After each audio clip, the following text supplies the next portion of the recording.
So I will begin with where my journey with working with archives started, which is with the early body of work, Gilifalaka Earth Story, which was me really wanting to find out my family name, because my surname is sort of spelt in these four different ways, and I wanted to get to the root of the name.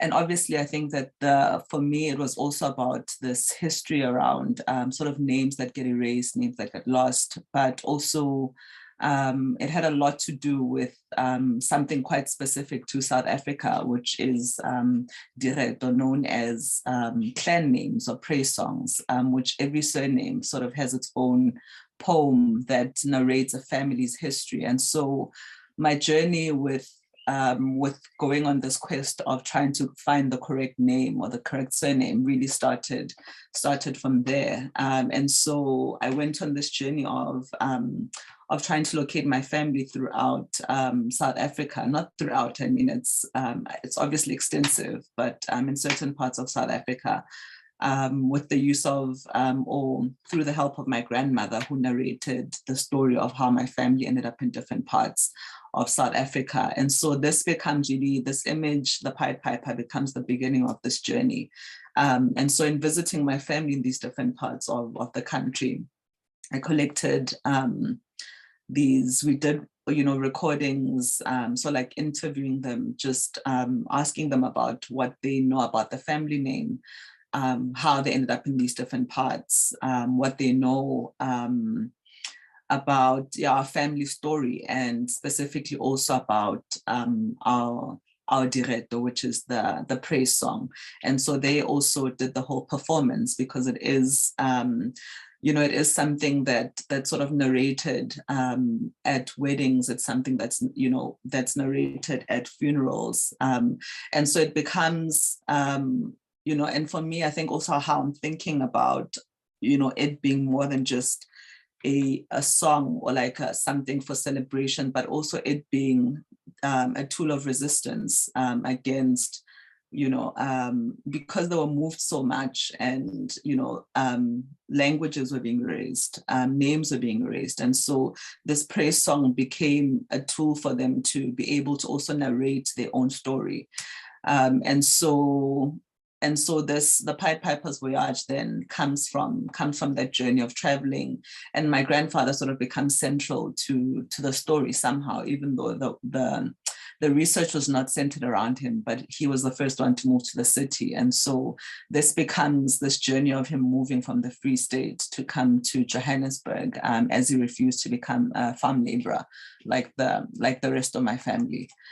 And so he becomes quite central in the family narrative, because everyone had lived in his house, I think, before finding their own homes and before finding jobs. And so I then embody him based on these stories that my family had told me, but also using these photos from the family photo albums that I collected as I was traveling. And then documenting or recreating their memories based on the stories that they were narrating to me.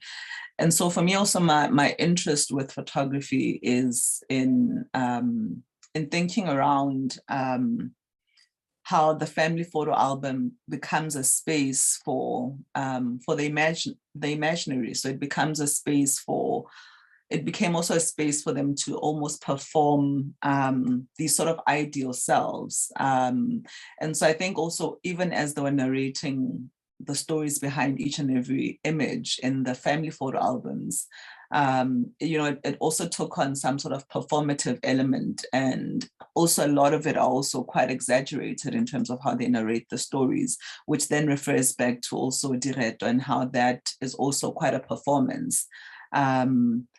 And so this becomes the only image not the only image, but one of the photos of my grandfather.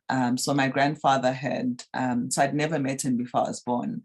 So he passed away before I was born. And so the work also becomes he becomes like this character that I sort of imagine through their eyes, because all I had of him were these photos of him in a suit. And so even as I sort of, as I embody him wearing a similar suit to the ones that he was wearing in all of these photos.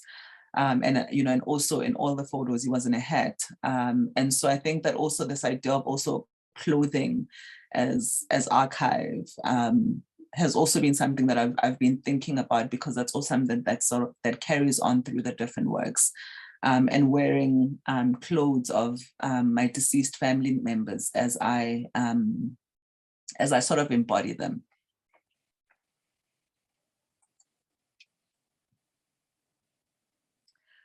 So in the chat, we have made available the link for the film. So the work takes on different forms. So it moves from, so my practice has really moved from photography, which is also difficult, I think, for me to say, because of all the different elements or aspects involved in my practice, from the collection of the oral histories to the collection of the sort of archival material, the personal archives, to the staging of these sort of oral recordings or these oral histories and stories, and the performance aspect to that, and creating these sets that happen in the studio. So the process also for me has been interesting, because I think over the years I've shifted from just the work being in the studio and these cardboard cutouts and these sort of theatrical aspects of it being in the studio, to it being something that that people can experience, I think, the same way that I experience these archival materials, and how they transform, and how this family narrative and the story can take on so many different shapes. And so if we're able to, I would love for us to look at the link that would take us to the animation work, or the film that becomes an extension of this work that I've just shared with you, which is another part of my practice, which is the film work, which I think allows for this archival material to live in a different kind of way. So can you just let me know if you are able to view the short film, and then we'll continue with looking at the other images.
Okay, so the work then extends to Mohlokomedi wa Tora, which becomes the first sort of installation work that extends from the earlier body of work, Gilefalaka, Her Story. And this really focuses on the name and the 4 different ways in which my surname is spelled, Kganye. And Kganye meaning light. So the light aspect becomes quite central in how I then work with this research. And so how people experience Mohlokomedi wa Tora is that they almost come in through these 4 inlets coming to the center, which is the light. And all of these different scenes speak to the different stories that I've collected from my family history. And all of them referring to a different part in which my family lived, which, either their surname was spelled a certain way there, or it was written a certain way. And also really speaking back to the fact that, we have 11 official languages in South Africa. And so in certain areas where they lived, the surname was most likely to be spelled a certain way. And so, but it also speaks to the sort of carelessness also that also came with how Black people's names were recorded and these sort of official documents, which have either incorrect names or incorrect sort of dates of births. And so it speaks to that. But I mean, ultimately, the name still means light. And so that's why at the center of this installation is this light, which rotates and casts shadows as people walk into the installation. And it also speaks to these different parts that my family moved to. But also it speaks to the South African history around displacement and forced removals, which also had a lot to do with why, my family's name is also the way that it is, like many other sort of Black family names. And so again, there's the continued use of the photos from the family archives or from the photo albums. And then photos taken of my grandmother's yard. And so it continues to extract, this work also extracts from these stories that I collect from my family members and these photos that I collect also from the family albums.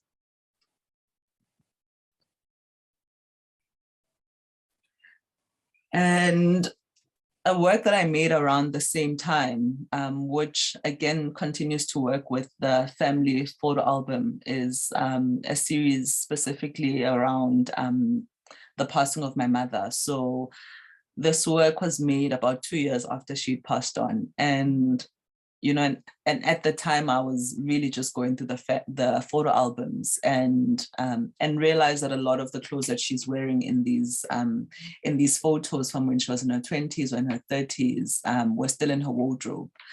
And so I then went on a journey of trying to find the exact locations where she'd been photographed to restage or to reenact these photos. And so the work, I think, to a large degree, is also about what other possibilities the photo has. And because for me, I felt that it really allowed for like a journey of healing. And so I think that the aspect of healing is really something that I think about more and more as I think about personal narratives in relation to the Direto, which are the clan names or the praise song, and also in relation to the family photo album. And so for me, I think the relationship between photography and just lost my trail of thoughts. Photography as it relates to memory, but also as it relates to fantasy, is something that is quite central in the work, but also that is central to my thinking around healing and photography's sort of ability to heal. I mean, because I think that most of the time we think around photography in relation to, the violence, but I think specifically in relation to family archives and personal archives, I've been thinking about how it becomes a space for the imaginary, but also a space for healing. And I also speak about the imaginary because the photos don't speak to a large degree to my mother's reality, because, they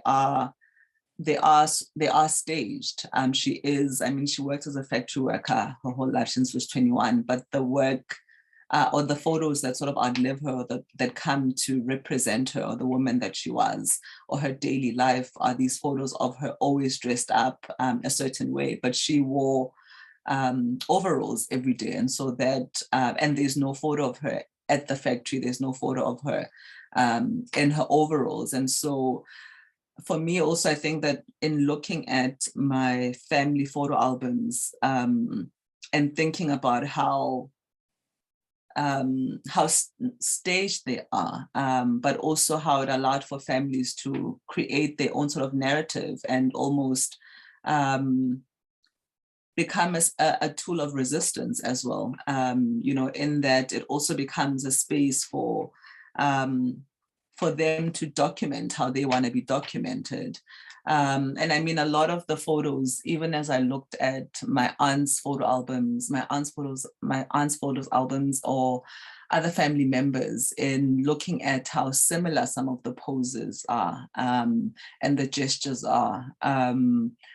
And also, looking at what sort of pop culture was there at the time, what were their references in terms of how to pose, and looking at Drum magazine and the history of Drum magazine, in that the magazines that where Black people were there, like a sort of so it carried on. It was quite specific to the time, but it also had like they would have Miriam Makeba on the cover, who was posed in a very particular way. And so I see a lot of that in how my mother's posed. I see a lot of that in how my aunts are posed, or are posing. And so for me, that's also quite interesting in thinking also about the family photo album as something physical, almost like and relating that to like children's books, which is something that I'm quite interested in, like the space for fantasy, the space to almost to perform and to choose who you are, like how children would interact with books, which is something that then sort of feeds into how I then extend on my thinking around the family photo album, beyond just the photos, but also the physical photo album. And again, I think to just relate the different bodies of works that I've just spoken about, I think that that for me also the photograph, or the family photograph, as an archive, and the clothes as an archive, being that it's my mom's clothes from when she was either in her early 20s or in her 30s, that I'm that when I did the work, I think I was like 23, that I then sort of years later am in the same clothes, in the exact same location, and also seeing how a place has changed or has not changed also over the years. So thinking about how far the term archive can actually go, I think, in relation to this topic around the sort of personal narrative.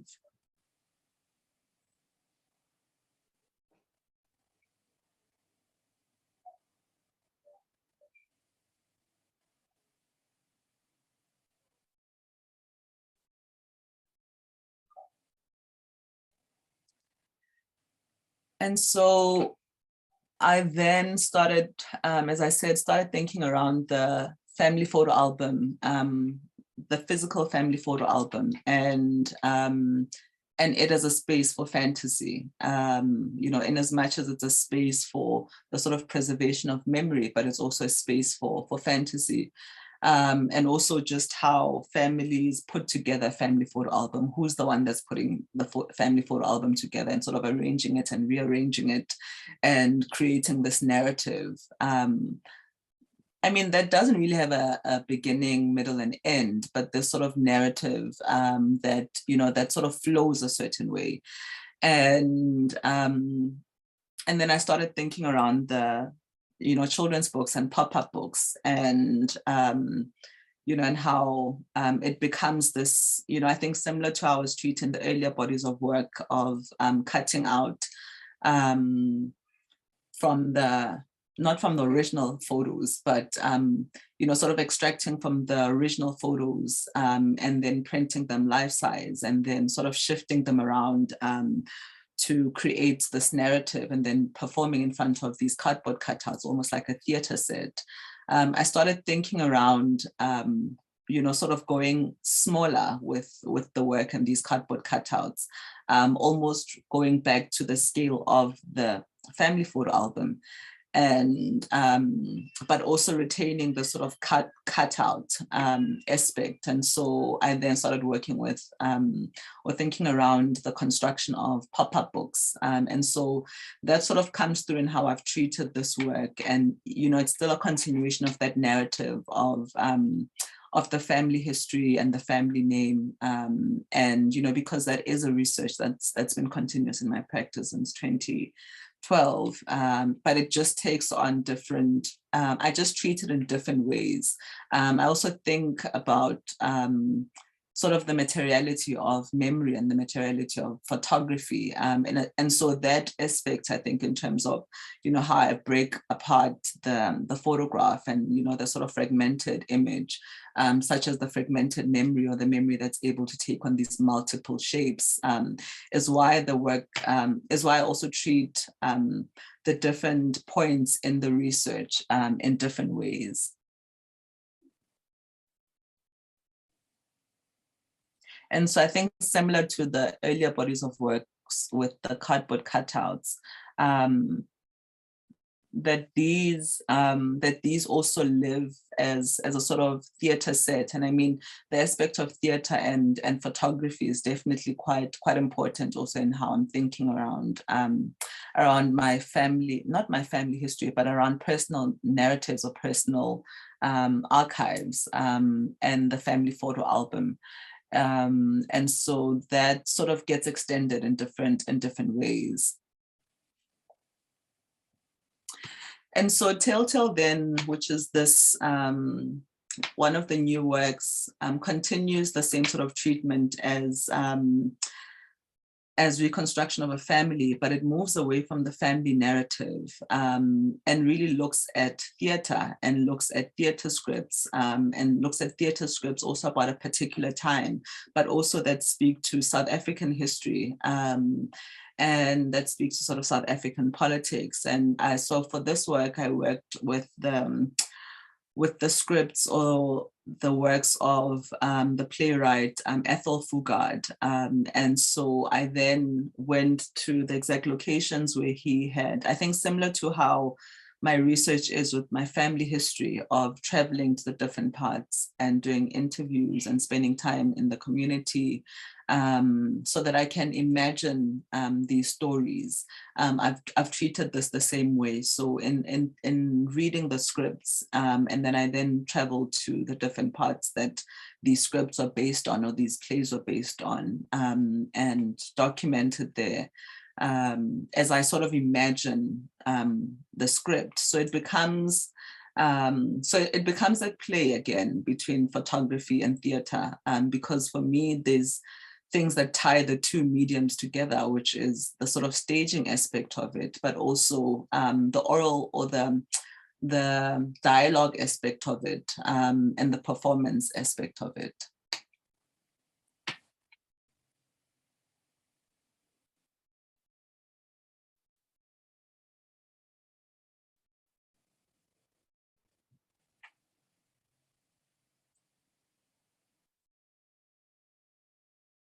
And so again, the work also exists in these multiple ways between the the small cardboard cutouts, which then, are sort of installed in these boxes like dioramas, and but also exists as prints.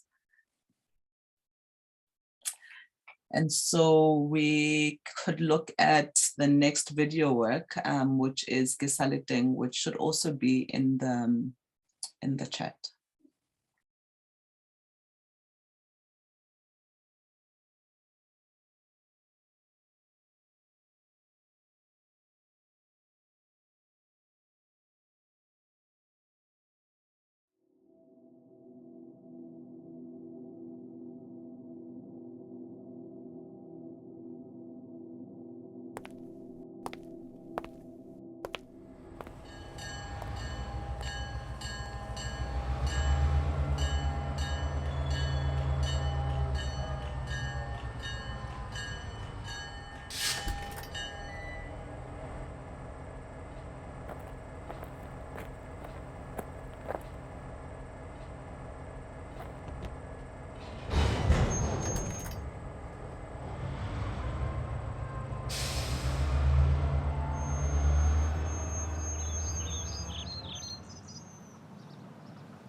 So I think that's the last part of the presentation.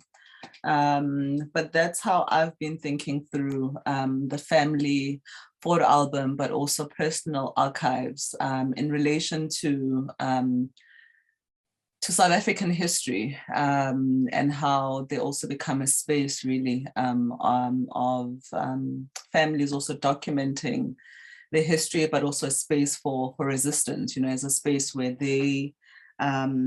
they chose their own narrative. And so for me, I think the family photo album and Diret, or the praise song, function in similar ways as a space for them to self-narrate. Oh, thank you so much, Lebohang. That was, incredible.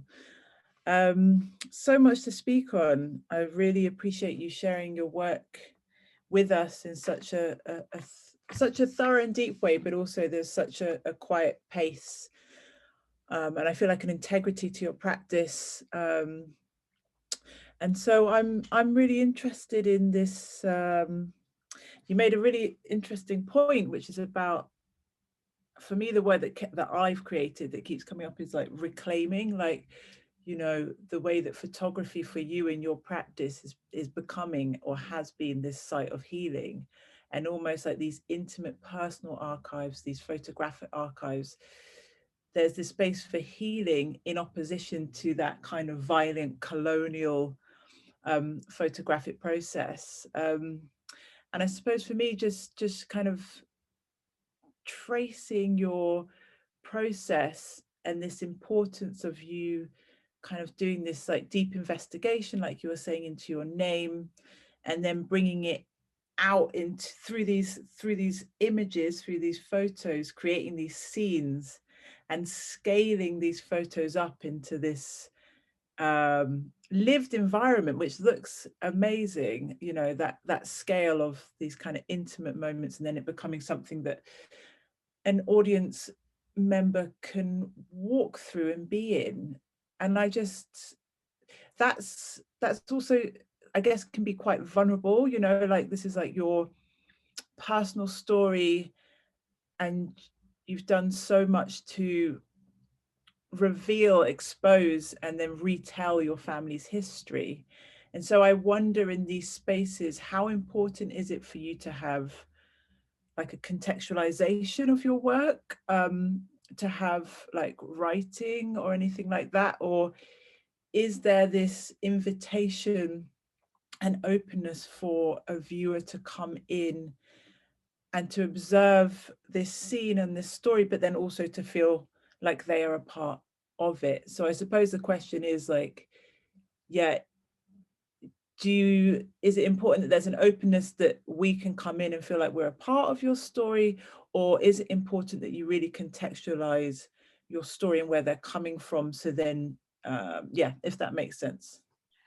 I mean, it's a combination. So so the writing and the language aspect is important. So for example, with the series Kilefalaka, you know, retaining the titles in Sesotho and the refusal to have them translated is part of the work, you know. And then there's the work, I think, that lends more to, as I said, using the more, which has a playful aspect. I mean, it has all of that political history, but it also has a playful aspect, which are these cardboard cutouts, also in terms of how I've treated and chosen to work with the medium, as I, you know, because, you know, I've interviewed so many family members around the family name and the history, and have, you know, I've selected a few stories that were being repeated by so many different people, you know, and so even I think in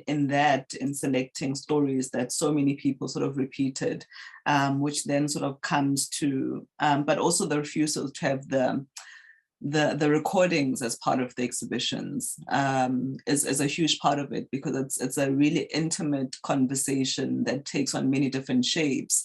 And so the stories that end up being the ones that that become part of the exhibition, or that form the sort of physical work, because the work is informed by so many, or thinking through the work is informed by so many things, but also it's important to, again, retain the integrity and to not expose, you know, just conversations that I feel like I've been entrusted with. And so a huge part of it, I think, is, yeah, I mean, a huge part of it is, to a large degree, I think that the family work for me is a very spiritual side of my practice, you know, and so how I treat it, I think, is it's a different, and that's why I think that the pace of working with the family narratives is also quite slow, because there's so many aspects, I think, before a work is made that comes to it, and also it's taken me on a journey to have access to certain conversations with elders that I would not otherwise have had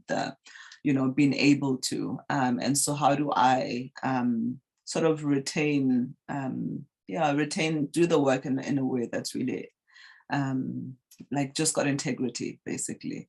So all of that are points of consideration, definitely. And I think that also how, for example, the work around my mother is shown is quite specific, to it being printed quite small, referring back to, the sort of personal aspect. We've had one show where the works were printed quite large, and I feel like that takes away from the work and the meaning of the work. And so there's all of these different considerations, I think, with and especially with working with personal archives.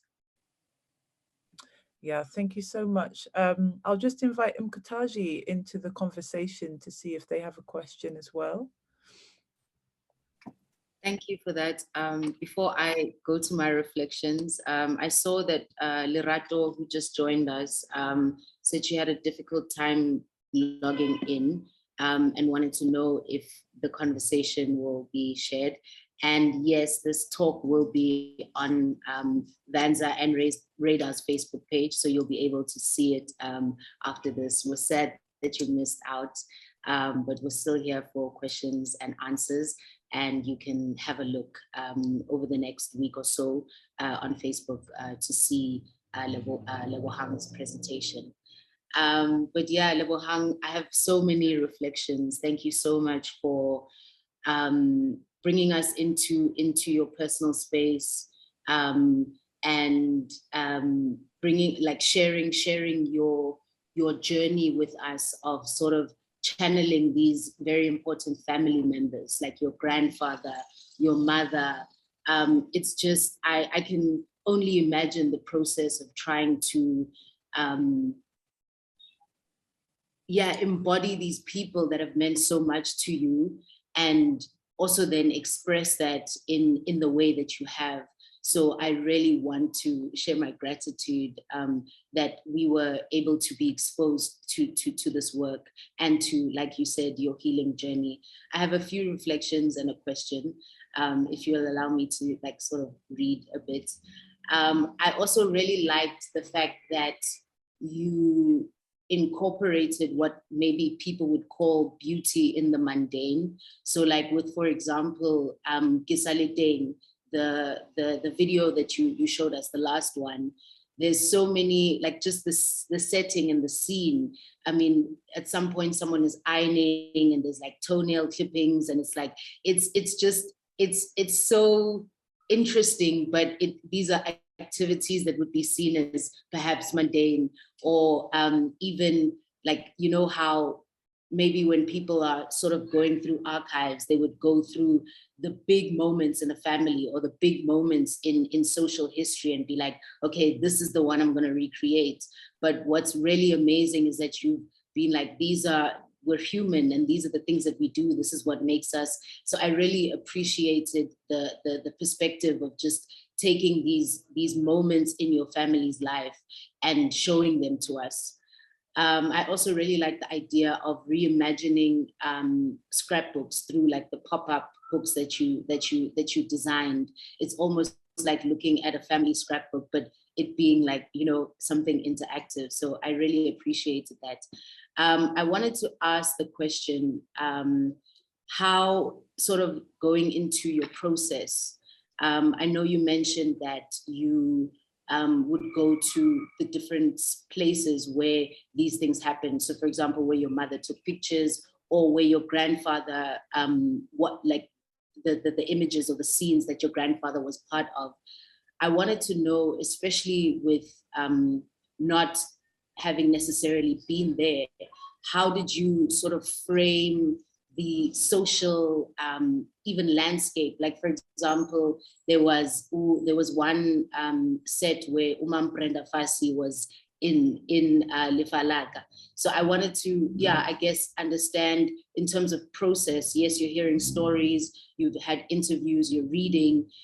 How do you sort of bring in all the elements, especially from a historical perspective, and then say, okay, this is the scene that I am setting? So a large part of it had a lot to do with sort of listening to these voice recordings over and over again, and choosing certain scenes, as I said, that that had been said by so many different people, or certain memories that are said by so many different people, so that it becomes this like, you know, this idea of like collective history, or like a collective memory. So for example, there's the scene where my grandmother is like waking up, and she's been woken up, and there's the large alarm clock, which is something that a lot of family members have told me, that they had this alarm clock. And so, you know, if my grandfather had gone out drinking, maybe let's say it's a Sunday, or it's like during the week, or whatever, and then he would set it the wrong time. And so he'd wake up and get ready for work, and maybe at the very end realize he's like an hour or 2 hours earlier than he needs to actually be. And then he'd wake everyone up and say they tricked him, you know. And so the stories that I chose have a lot were really stories that were being repeated, stories that, I mean, they all of them have the sort of undertones of a very violent history. I mean, the stories also around, how much he drank had a lot to do also with a very specific time. I mean, there weren't any violent stories, but I'm saying that it is that they're all of those undertones to the South African history and the sort of political climate of the time. And so all of that exists in the work, but there's also how the stories are being narrated, and then how I imagine the stories.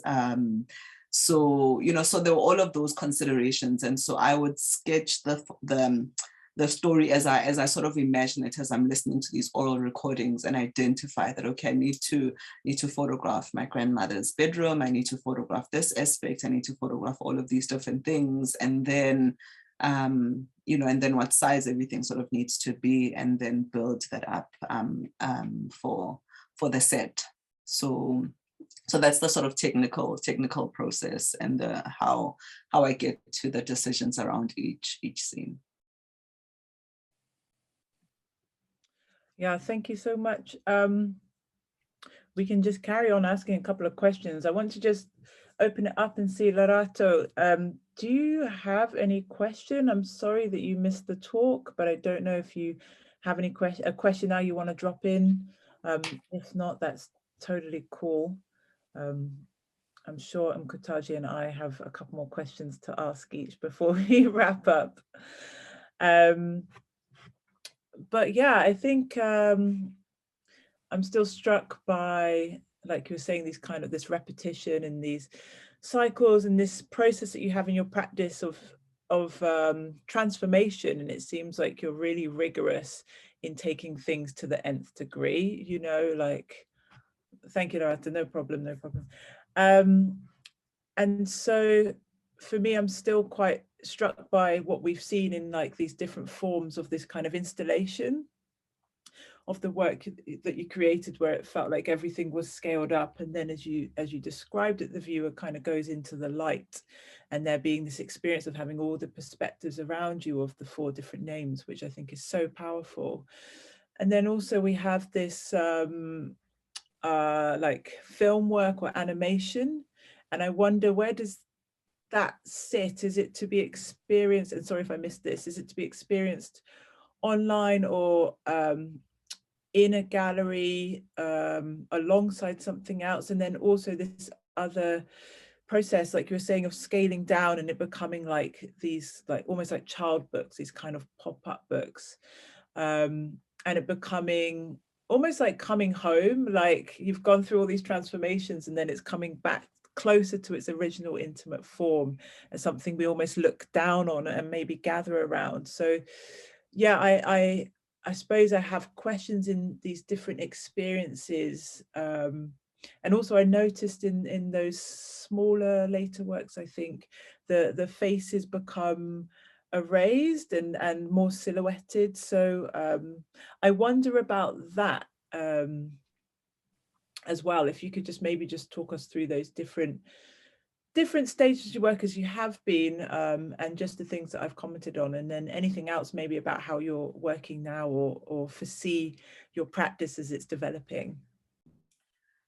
So I mean, I think that the different points in the research have almost, I don't know if whether to say dictated a different treatment, because there's times when I'm not sure how I arrived at that point of deciding that this is the right sort of way to work through this part of the research. And and I think that with the quite early body of work, and again, the term vulnerability that sort of came with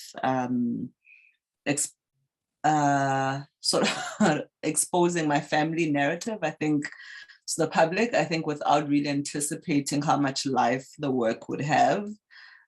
Specifically with Kilefalaka, with the series around my mother, and that sort of happened at the same time as the very first body of work that I showed, Kilefalaka, her story with my grandfather and me in a suit.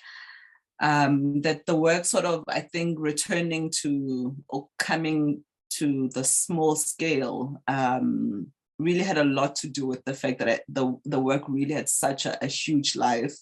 That I was really taken aback, that I was genuinely taken aback. And so I think that how I then worked through continuing with this research had a lot to do with really where I was, just, sort of emotionally and mentally around this research. So it really happened naturally. And I think that, so I think that this work really, it takes on these different ways or different treatments, I think, because it really demands different things, I think, of me, because of how close it is. And so, I don't know how else to extend on that.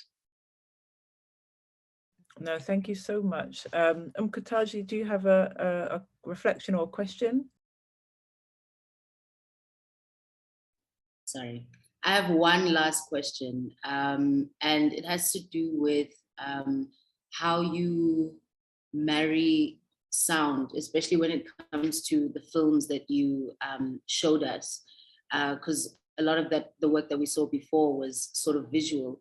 When you're sort of going through the process of then creating these films, I mean, the first one there was more of like a more vibrant sound, and then the last one was sort of, we could hear some of the activities that were happening, and then there was sort of silence in between those spaces. So yeah, my question is, how do you marry sound in your work?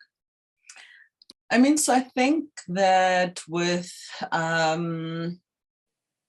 specifically with the earlier one, I mean, it has, not in an obvious way, but it actually has some of the recordings of the praise song. So I've put that aspect into that film. So the different family members sort of narrating it. So that that comes through really not in an obvious way in that film. Which I've sort of come back to and really bringing it into, so I mean, I didn't show this new film work that was just commissioned by the the Bristol Photo Festival, which is like a 3-channel film work that looks at the history of lighthouses, but also water, and water as a space of healing, but also water as as a tool, as a space for violence as well, as it relates to like slave trade, as it relates to colonization. So thinking through the sort of thinking through that history, but also looking at the lighthouse and it as a very specific marker, but also relating that again to the family name, because Mohlokomedi wa Tora, which is the installation that I showed, and this rotating beam in the center, speaks to and also because again it is about the family name, which means light. So it becomes this lighthouse that that's almost guiding you, and that's why the light is rotating. And so with the new film work, I've worked with Thandi Ntuli, who's done the sound work. So it's really more deliberate, I think, in terms of how we've treated it. We've really conceptualized the sound aspect, and it's and that, I think, more in a more sort of conscious way, working with the praise song, and as it relates to this. So thinking about the lighthouse and this this name Kganye, which is light, and also the lighthouse keepers. So I'm also researching the history of lighthouse keepers and that aspect of labor, which I think as also it relates again to that specific history, not just that specific history, but in this case the history of colonization, of slave trade, of the sea. So so it's a different, I think around sound a bit more consciously with the films at this point, because it's I'm definitely working more and more in that way with the moving image than I was before. I think that before it really was it was a part of it, but I think it wasn't so central to how I was conceptualizing a film. Oh, thank you so much, Lebohang. It's been really, really insightful. I'm sure we could keep asking you questions for a long time. I've had a few messages from people on my phone just saying, like they got the times wrong, so they're a bit gutted to not catch the talk. So sorry about that. And yeah, I guess just to bring it back to give thanks. We're really, really grateful to have you joining this talk, and I'm so happy to be able to co-facilitate these talks with Kganye. We're halfway through now. Thank you.